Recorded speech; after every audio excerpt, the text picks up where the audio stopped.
নমস্কাৰ বন্ধুসকল, ITI choice ফিলিঙৰ যি আনলকিং ব্যৱস্থা, সেই আনলকিং ব্যৱস্থা ইতিমধ্যে মুকলি কৰি দিছে। ই কাউন্সেলিং আপোনালোকক মুকলি কৰিছে। আপোনালোকে এতিয়াই গৈ নিজৰ ট্ৰেডসমূহ চিলেক্ট কৰি লওক আৰু কেনেদৰে চিলেক্ট কৰিব সকলো প্ৰচেছ মই ষ্টেপ বাই ষ্টেপ দেখুৱাই যাম। ভিডিঅ'টো যদি ভাল পায় লাইক কৰি দিব, শ্বেয়াৰ কৰি দিব, আৰু যদি চেনেলটো এতিয়ালৈকে ছাবস্ক্ৰাইব কৰা নাই ছাবস্ক্ৰাইব কৰি দিবলৈ নাপাহৰিব। প্ৰথমতে ইয়াত এপ্লাই ফৰ লগইনত গৈ লগইন কৰি ল'ব। লগইন কৰাৰ লগে লগে দেখিছেনে এনেদৰে আহি গৈছে টোটেল এভেইলেবল চইচ 483টা। এইবাৰ বহুত বাঢ়ি গৈছে, 59টা ট্ৰেড এবাৰ বাঢ়ি গৈছে। দেখিছে চইচ ফিলিং এণ্ড লকিং নিউ বুলি আহি গৈছে। চিট.মেন ৰিজাল্ট এভেইলেবল চইচ এইকেইটা আহি গৈছে। দেখিছেনে আপোনালোকে টোটেল এভেইলেবল চইচত আপোনালোকে ক্লিক কৰি দিব। ক্লিক কৰি দিয়াৰ লগে লগে আপোনালোকে এনেদৰে আহি যাব। দেখিছেনে কিমান ট্ৰেড আছে, দেখিছেনে গোটেই প্ৰগ্ৰেম নাম, ইনষ্টিটিউট নাম তলত আহি গৈছে। ইয়াত আপোনালোকে এনেদৰে ট্ৰেডখিনি কোন ITIত কি ট্ৰেড এইবাৰ আছে আপোনালোকে ইয়াত গৈও চাব পাৰে। মই কালি এটা ভিডিঅ'ৰ যোগেদি দি দিছোঁ। ইয়াত প্ৰথমতে ইনষ্টিটিউট টাইপটো গভৰ্ণমেণ্ট কৰি ল'ব। গভৰ্ণমেণ্ট কৰি আপোনালোকে কোনখন ইনষ্টিটিউটৰ ট্ৰেডখিনি চাব বিচাৰিছে সেইটো আপোনালোকে ইয়াত প্ৰথমতে লিখি দিব। মই গভৰ্ণমেণ্ট ইণ্ডাষ্ট্ৰিয়েল IIT যিটো যোৰহাট, ITI যোৰহাট, IIT নহয় চৰি, গভৰ্ণমেণ্ট ITI যোৰহাটত এইটো চিলেক্ট কৰিছোঁ। প্ৰগ্ৰেমটো মই ইয়াত ফিটাৰ চিলেক্ট কৰি লৈছোঁ। আপোনালোকে যিটো আপোনালোকে বিচাৰিছে ল'ব সেইটো আপোনালোকে চিলেক্ট কৰিব পাৰে। মই ইয়াত ফিটাৰটো চিলেক্ট কৰি দিছোঁ। ফিটাৰ বুলি জাষ্ট আপোনালোকে ফিটাৰ FIT বুলি চাৰ্চ কৰি দিলেও হ'ব। মই NCVT চিলেক্ট কৰিম। মই সকলোকে কওঁ NCVTটো বেছি প্ৰায়ৰিটি দিব। NCVTটো চিলেক্ট কৰি দিয়াৰ লগে লগে দেখিছেনে ইয়াত যোৰহাটত NCVT এইটো আহি গৈছে। এনেদৰে আপোনালোকে ফিল্টাৰ কৰিও চাব পাৰে। মই আপোনালোকক গোটেই প্ৰচেছটো আপোনালোকক দেখুৱাই যাম। চইচ ফিলিং এণ্ড লকিং, ইয়াৰ পাছতে আহিব চইচ ফিলিং এণ্ড লকিং। এতিয়া আপোনালোকে ক্লিক কৰিব লাগিব চইচ ফিলিং এণ্ড লকিঙত। চইচ ফিলিং এণ্ড লকিং অপশ্যনটো দেখিছেনে, ইয়াত ক্লিক কৰিব লাগিব। ইয়াক ক্লিক কৰাৰ বাবে আপোনালোকক এটা পাছৱৰ্ডৰ দৰকাৰ হ'ব। সেইটো হৈছে আপোনালোকৰ যিটো লগইন পাছৱৰ্ড, যিটো দি আপোনালোকে এপ্লিকেশ্যন ID পাছতে যিটো লগইন পাছৱৰ্ড মাৰিছিলে সেইটো।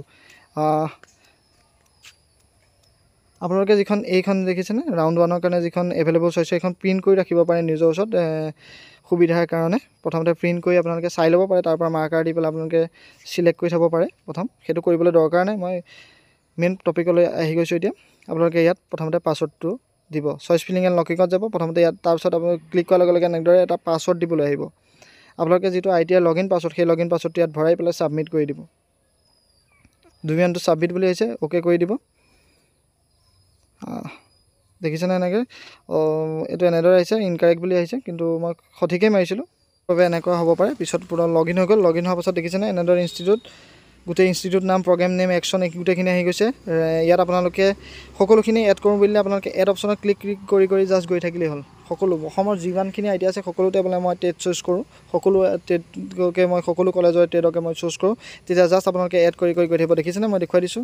এড কৰি গৈ থাকিলে আপোনালোকৰ সোঁ চাইডে ওলাই গৈ থাকিব। ইয়াত আপোনালোকে ৰিমভ অপশ্যন, ৰঙা অপশ্যনটোত ক্লিক কৰি ৰিমভ কৰিব পাৰে।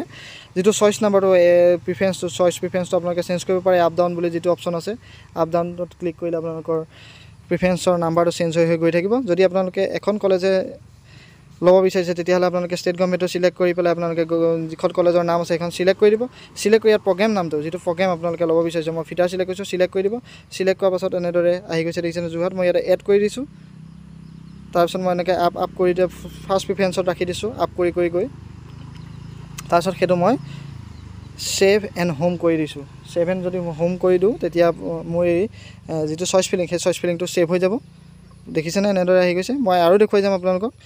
ইয়াত আপোনালোকে ফিল চইচ যিটো অপশ্যন আছে, দেখিছেনে টোটেল এভেইলেবল চইচ 483 আছিলে, ফিল কৰিলোঁ 3টা, আনফিল কৰি থাকি গ'ল 480টা, সকলো আনলক হৈ আছে। গতিকে এতিয়া ফিল চইচত মই ক্লিক কৰিলোঁ তিনিত ক্লিক কৰাৰ লগে লগে কি 3টা মই চইচ লক কৰিলোঁ সেইকেইটা আহি গৈছে। সেইটো মই প্ৰিণ্ট কৰি ৰাখি ল'ব লাগিব। যেতিয়া মই ছিট এলটমেণ্ট আহি যাব মোৰ বা আপোনালোকৰ, তেতিয়া আপোনালোকে এইখন যি লেটাৰখন, সেই লেটাৰখন আপোনালোকে প্ৰিণ্ট কৰি লৈ যাব লাগিব।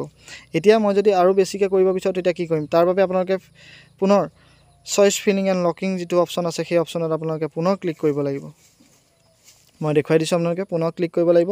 ইয়াত আপোনালোকে এটা প্ৰগ্ৰেমেই যদি লয়, বোলে মই ফিটাৰ ল'ম অসমৰ সকলো ITI, এতিয়া ফিটাৰ মই চিলেক্ট কৰিম, তেতিয়াহ'লে আপোনালোকে কি কৰিব লাগিব, প্ৰথমতে এইটো আপোনালোকে গভৰ্ণমেণ্ট ITI চিলেক্ট কৰিব। ইনষ্টিটিউটটো আপোনালোকে চিলেক্ট কৰিব নালাগে, প্ৰগ্ৰেমটো আপোনালোকে চিলেক্ট কৰিব। প্ৰগ্ৰেমটো ইয়াত ফিটাৰ হিচাপে চিলেক্ট কৰি দিয়ক আৰু ষ্টেটটো আছাম হিচাপে চিলেক্ট কৰি দিব। ফিটাৰ NCVT ফিটাৰটো আপোনালোকে চিলেক্ট কৰি দিয়ক। চিলেক্ট কৰি ফিল্টাৰ বুলি যিটো অপশ্যন আছে গ্ৰীণ বটন, সেইটো ক্লিক কৰি দিব।